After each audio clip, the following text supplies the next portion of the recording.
મારા વાલા ભક્તોને મારા હરસિદ્ધિના ખૂબ જાજારા. અરે પરમાની પેઢીની હરસિદ્ધિના રામ રામ રામ રામ રામ રામ રામ રામ રામ રામ.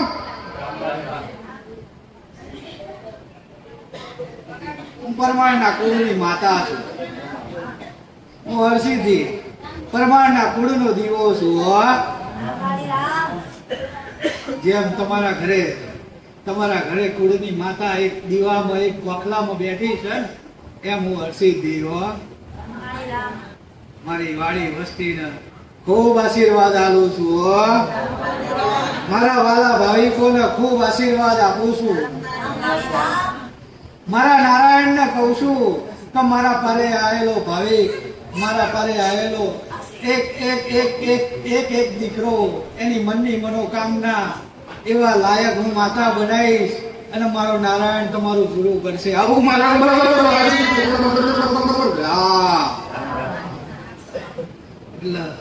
જરૂરથી તમારી મનની મનોકામના, તમારા મનની સારી મનની મનોકામના જરૂરથી હું મારા નારાયણ જોડે પૂરી કરાઈશ ને કરાઈશ. તમારા ઘરની સુખ શાંતિ, તમારા ઘરની સુખ શાંતિ માટે હું માતા જેટલા શબ્દો તમને કહું છું, મારા શબ્દોનું પાલન કરજો. જરૂર તમારા ઘરમાં સુખ શાંતિ થશે. જો તમારા ઘરમાં પહેલા તો મનુષ્ય કે ઘરમાં સુખ શાંતિ નહીં તો દેવના સમાધાન થતા નથી. પણ એક ઘરનો એક સદસ્ય હોય ને, કદાચ માના શરણમાં નાખીને એની વાણી એના વર્તનથી ચાલતો થાય ને તો બીજા 5 ચાલો. ભરતવીરા આવું સાબિતી કરી બતાવવાની છે. કદાચ એક મારો બનાન જો કદાચ 50 ને મારા ના બનાવતો જગતમાં હું ગાડા કાડકા ના કહેવાય.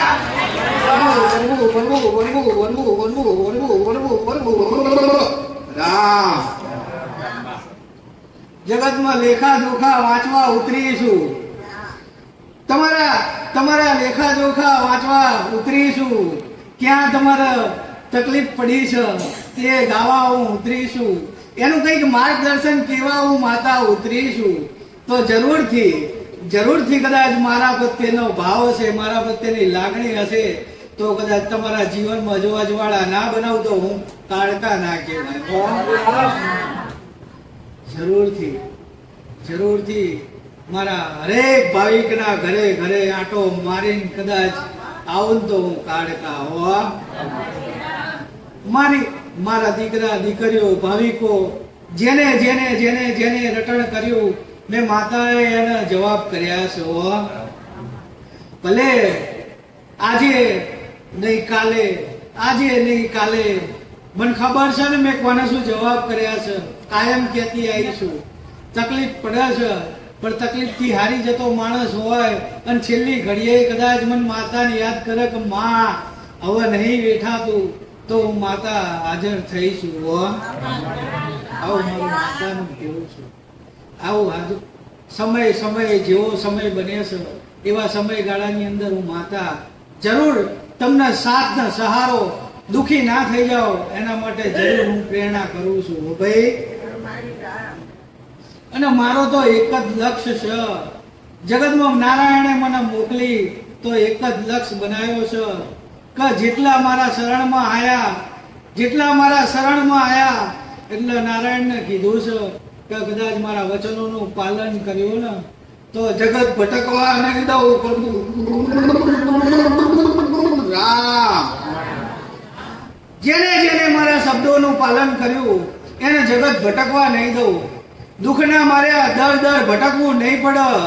કારણ કે દુઃખ ગોતશો તમે ઠેર પણ દુઃખ તમારા ઘરના આંગણામાં પડ્યું છે. બીજ રોપાયું છે તમારા ઘરના આંગણામાં, તમારા ફળિયામાં, અને તમે દેશાવર આ ગામ ફલાણે ગામ ગોતશો નહીં મળે. ગોતો તો તમારા ગામમાં ગોતો, તમારા દેવના થડામાં ગોતો. દુઃખનું બીજ કદાચ રોપાયું હશે તો અહીંયા રોપાયું છે. મારા માતાને આવું કેવું છે પણ કોઈ એમાં અંદર ઉતરતું નહીં.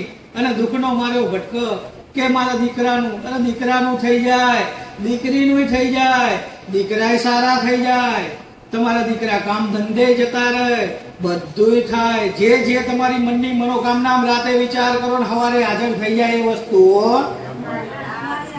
એમ કો વિચાર કરો. તમારા દેવ રાજી થાય ને, કામની વાત કરું છું હો. તમારા દેવ જ્યારે રાજી થાય ને, વિચાર થાય ને કે આજે મારો દીકરો મને આવું લઈને આપે ને, આ વિચાર કરતા હોય, દીકરાને કહેવાનું કહેતા હોય તો બીજા દિવસે દીકરાએ હાજર કર્યું હોય. એ પ્રેરણા થઈ. માં પ્રેરણા કરે કે તમે જે ભોગ આપ્યો છે, જે તમે તપસ્યા કરી છે ને, એનું ફળ સ્વરૂપ આપ્યું છે હો. ચમ પ્રમાણ નહીં માંગ્યા, અને દેવના પ્રમાણ લેવાય નહીં. ચમ ના લેવાય? ઘણા નહીં કહેતા પ્રમાણ વગર કશું ના કરાય, પણ દેવના પ્રમાણ ચમ ના લેવાય. હું માતા આપું, દેવના પ્રમાણ એટલા ના લેવાય કે હજુ તમે દેવને ઓળખતા જ નહીં. દેવ માટે તમે કઈ કાર્ય જ નહીં કર્યું. 5 મહિના એનો ઉપવાસ કરીને જુઓ ને પછી કહો ને કે માં થોડુંક પ્રમાણ આલું તો હાજરાઈ ઉભી રહ્યો. પણ એના નામ ઉપર કંઈક કરવું પડે, એના નામ ઉપર કંઈક તપી જવું પડે, એના નામ ઉપર કંઈક ખોવાઈ જવું પડે, દુનિયાથી દૂર થઈ જવું પડે, માણસથી દૂર થઈ જવું પડે. એના બની જાઓ ને તો જરૂર એ પ્રમાણ આલે છે, જરૂર પ્રમાણ આલે છે. આજે કંઈક પેઢીમાં એવી માતાઓ બેઠી છે, કંઈક પેઢીમાં એવા દીરા બેઠા છે, કંઈક પેઢીમાં એવા પૂર્વજો બેઠા છે કે ભક્તિ કરીને જતા રહ્યા, અને માતા હું માતા સાક્ષાત મળીને માં કીધું ને કે બેટા બોલ શું જોઈએ છીએ, તાણ એવું કીધું તો મારે કાંઈ માં જોતું નહીં, પણ મારા દીકરાઓ જે દાડે ટોકો પાડે ને એ દાડે એમના ધાર્યા કામ કરતી. એવી માતાઓ તમારા આંગણામાં બેઠી છે, ઠેર ઠેર બેઠી છે, પણ એની ભાન. દાદા જતા રહ્યા, દાદાની માતાઓ કે જતી રહી, પણ દાદાની માતાઓ ચાઈ જઈ નહીં. મનુષ્ય જતો રહેશે, જીવન મરણ મનુષ્યને આપ્યું છે, દેવને આપ્યું નહીં. કહે છે ને કે આ જન્મનું કર્મ આવતા જન્મે ભોગવવું પડે, તો મનુષ્ય જતો રહે છે, તમારી ભક્તિ નહીં જતી. ભક્તિ તો અજર ને અમર છે, જ્યાં સુધી પૃથ્વી છે ને ત્યાં સુધી રહે છે. કહે છે ને કંઈક ડોહા પેલાના ઘડિયાઓના નામ હજુ છે ને કે ફલાણા ડોહાની માતા, તો એની ભક્તિ તાણે ને ભાઈ, હે કે ફલાણા ડોહાની માતા, ફલાણા ભાઈની માતા, ફલાણા ગામની માતા, તો ત્યાં કંઈક એને રેડિયો હશે તાણા ઉભ્યું ને ભાઈ, કંઈક આ વાયુ તાણા ઉભ્યું ને, એમનામ તો મળે નહીં ને. તો હરેકના પરિવારમાં, મારા હરેક ભાવિકને કહું છું કે તમારા પરિવારમાં એવું નહીં કે નાસ્તિકતા ભરી છે, ક્યાંક ને ક્યાંક આસ્તિક માણસો છે, માનવા વાળા છે, પણ તમને એની સાચી ઓળખ નથી કે મારે ક્યાં નમવું છે અને કઈ જગ્યાએ કાર્ય કરવું છે, કઈ માતાને મારે મનાવી છે, ક્યાં ભૂલ થાય છે. બસ આજ માર્ગદર્શન આપવા બેઠી છું. એમાં કશું નહીં આવતું હો, એમાં કાંઈ નહીં આવતું. એક માં કઈ કદાચ એનો હોકારો દો ને તો જરૂર એ સારું બનાવે છે. એને દુઃખી કરવા નહીં. ખાલી અંતરમાં થવું જોઈએ કે ના હો મારી માને અપનાવી છે, મારી માતાઓને અપનાવી છે. હું કાયમ કહેતી આવી છું એને કોઈ બીજી ભૂખ નહીં. જેમ મન માતાને મારા દીકરાઓ મને જેટલો હેતથી માને છે ને, હું એમાં રાજી છું. મારે બીજું કંઈ જોઈએ નહીં તો હું મારા દીકરાને દુઃખી ના કરું. એમ તમારા ઘરે તમે 12 મહિને એને નિવજ આપો છો, એને ભોગ ધરાવો છો, તો એ તમને સુખી કરે, દુઃખી ના કરે. પણ કંઈક તમારી ભૂલ, દેવની નહીં, કંઈક તમારી ભૂલ, કંઈક તમારા ઘડિયાની ભૂલ, તો અજ્ઞાનતામાં કંઈક કાર્ય એવા થઈ ગયા તો થોડાક ભટકાઈ ગયા. ભટકાઈ ગયા. મનુષ્ય કે આજે કામણ નહીં, પણ દુનિયામાં તમે જાઓ ને અને આમ નજર મારો ને ખબર પડે કેવા માણસો પડ્યા છે. સાચું સમજવા દે નહીં, તારું એવા સમજાવવા બેઠી નહીં હો. એવા સમજાવવાનું માતા નહીં બેઠી. જેને મારી લગ્ની છે, મારા ઉપર ભરોસો છે, એને કદાચ 12 મહિના મારા નામ ઉપર જો કદાચ અહીં તપાઈ દીધી ને, જગત ની અંદર ચાહે તપાવી નહીં પડે. આવું મારું માતાનું કેવું. જગતમાં જેટલું મારા દીવામાં સચ પડ્યું છે એટલું તમારા ઘરે દીવો થાય છે, એટલું જ એમાં સચ પડ્યું છે. બસ એની અંદર કદાચ ક્યાંક ધૂળ લાગી જાય છે તો કદાચ જો સાફ કરીને ઘોડા જેવી જ્યોત કરીને ના આલું તો જગતમાં દેવ ના કહેવાય. હો, એક આશા તમારી છે ને એ જરૂરથી પૂરી કરીશ. કંઈક સારું એવું તમે માંગ્યું છે તો જરૂરથી આપીશ.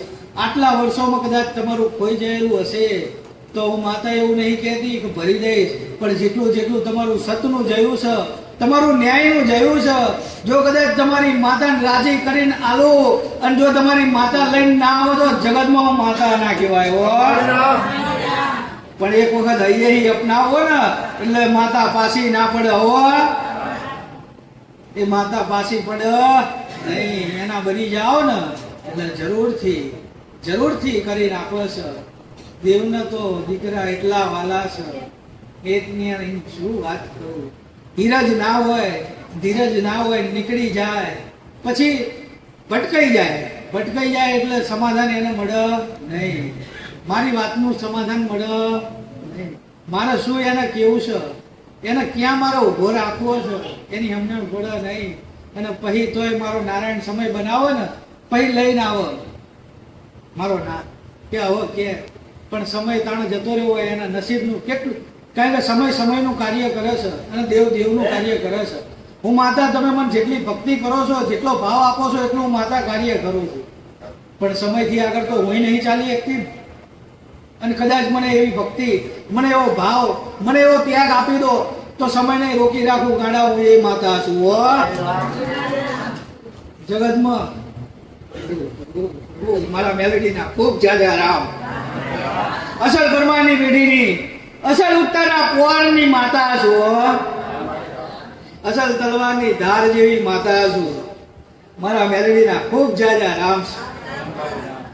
ભલે તમે નિરાશ થયા હોય ને આશા રાખી હોય તો આશાને અમર કરનારી હું માતા. હો, આશાને અમર કરનારી માતા છું. એક વખત જો કદાચ મારા સામું તમારો શબ્દ પડી ગયો ને, એક વખત જો મારા સામું સારો શબ્દ તમારો પડી ગયો ને, તમારું જીવન પરિવર્તન કરી નાખવું એ માતા છું. કશું કરવાનું ના આવે, ખાલી મૂકવાનું જ આવે, તજવાનું જ આવે. તજો ને કામ, ક્રોધ, મોહ, માયા આટલું તજી નાખો ને, સાક્ષાત્કાર કરાવું તમને દેવના. હો, એટલે મારા જૂના ભાવિકો છે એને તો ખબર છે. અને માતા બોલીશું તો દેવ શું કહેવાય, જો કદાચ એનો અનુભવ ના કરાવું તો જગતમાં હું માતા ના કહેવાય. દેવ શું કહેવાય એનો અનુભવ તો જરૂર કરાઈશું. હરેક મારી દીકરી દીકરા, હરેક મારા દીકરા દીકરીઓને હરેકના દેવનો અનુભવ જરૂર કરાઈશું. દેવ શું કહેવાય ને એની સમજણ તો જરૂર આલીશ. એ સમજણ મળી જાય ને તો કદાચ દેવના ગુના તમારે થશે નહીં તો થવા દેશોય નહીં. હો, કારણ કે આજે સમય છે ને કેવો ચાલે ખબર છે માં, અમે ભક્તિ કરી, અમે માનીએ, પેલા નહીં માનતા, અને એમને તો બધાને સારું. ફરીને વાત કરું કે એમને તો બધાને સારું,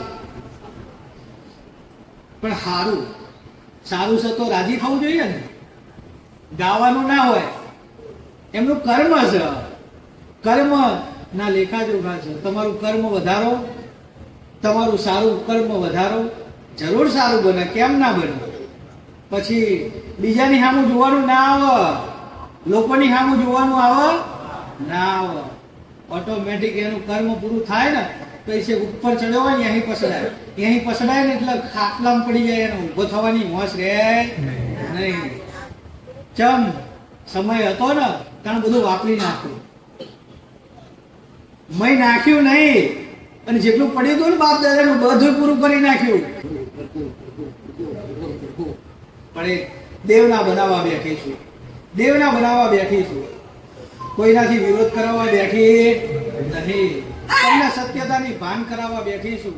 એટલે તમે સત્ય ઓળખો, તમે જીવન જીવો આ સમયગાળો ચાલે છે એના ઉપર જીવન જીવાય. હું કાયમ કહેતી આવીશું કે સમયગાળાનો તમને એવું માતા નહીં કહેતી કે આ સમય પ્રમાણે જીવન જીવાય, પણ ક્યાંક ને ક્યાંક ભક્તિને ભાવ તો રહેવો જોઈએ. જો ભક્તિનો ભાવ હશે, માનું સ્મરણ હશે, જેના જેને જેને જેને જેને જેને જેવી લાગણી, કોઈને મારી મેલડીની લાગણી છે તો મેલડી કરતા હોય અને ઘર બહાર જતા હોય, કામકાજ કરતા હોય તો જરૂર એની પાછળ રહું છું. જેની માતા કાળકા કરતા હોય તો હું જરૂર એની પાછળ રહું છું. એને ખીલી ખટકોઈ થવા દેતી નહીં. ક્યાંક અંતરમાં કદાચ પડદો પડે ને તરત તાપલી મારીને જગાડું છું કે દીકરા આવું નહીં કરવું હો. મારા સ્મરણમાં ચાલે છે તો મને ચિંતા થાય છે કે મારો દીકરો પડી ના જાય. મને ચિંતા થાય કે મારો દીકરો પડી ના જાય. કારણ કે ફૂંકીને પગલું મુકાવું છું અને મારા પગલે ચડાયેલા જો કદાચ કોઈ પાડી જાય ને તો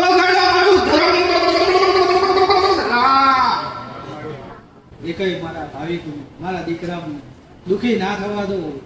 કારણ કે દેવના બન્યા છે. તમારી માતાઓની ભક્તિ તમે કરો તો તમારી માતાઓ ક્યાંક મજબૂર થતી હશે કે મારા છે, પણ હું માતા મજબૂર ના થવું. હું તો મારા દીકરાના મજબૂર થવું. મારા છે એમ તમારા ઘરે બેઠી ને એમ એ બે વિચારીને બેહી રહી કે મારા છે, હું શું કરું, પણ મારી જોડે મોકલે છે ને કે જા, એટલે હું કહું છું, જરૂર કહું છું. ભલે કોઈના મનની અંદર થતું હોય કે માં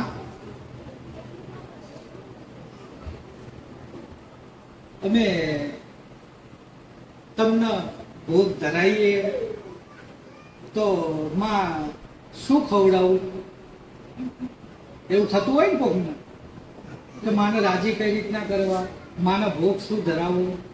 તો હું માતા એવું કહું છું કે તમારી કુળની માતાની તમને ખબર છે, તમે પૂજો છો તો તમારી કુળની માતાને તમે જે ખવડાવશો, જે ભોગ ધરાવશો ને એ હેતથી ગ્રહણ કરશે.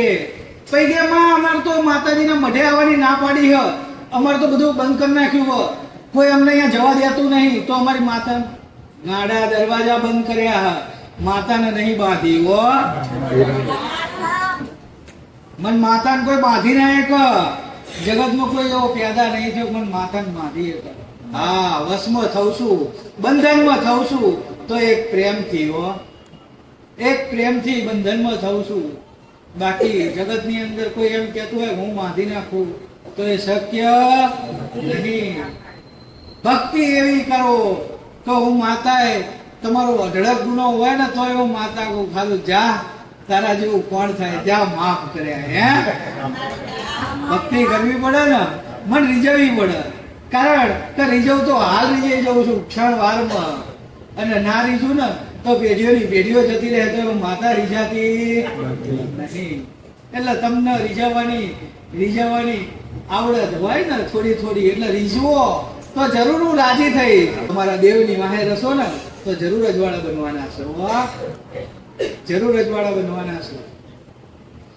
આ એક માયાના પડદામાં તમે બધાએ ભલે કર્મ થઈ ગયું છે ને, આ કર્મ સુધારાઈશ, એને કશું કઈ હોતું નહીં. તો સમર્પણ કરો ને એટલે મારા નારાયણને હું જવાબ આપી શકું, મારા રામને જવાબ આપી શકું. તો હવે જા, જો કદાચ એને જીવનનું સમર્પણ કર્યું છે તો હવે ભૂલ એનાથી થશે નહીં. અને હાથ પેઢી તારવા વાળી છું. એમ નામ કરાય. ભક્તિ કરવાની તમારે છે, ટોકો કરવાનો તમારે છે, અને સાંભળવાનું મારી માતાને છે. અને જરૂર જો કદાચ મારા કાને શબ્દ તમારો પડતો હોય તો તમારી માતા નહીં સાંભળતી હોય, સાંભળે જ છે.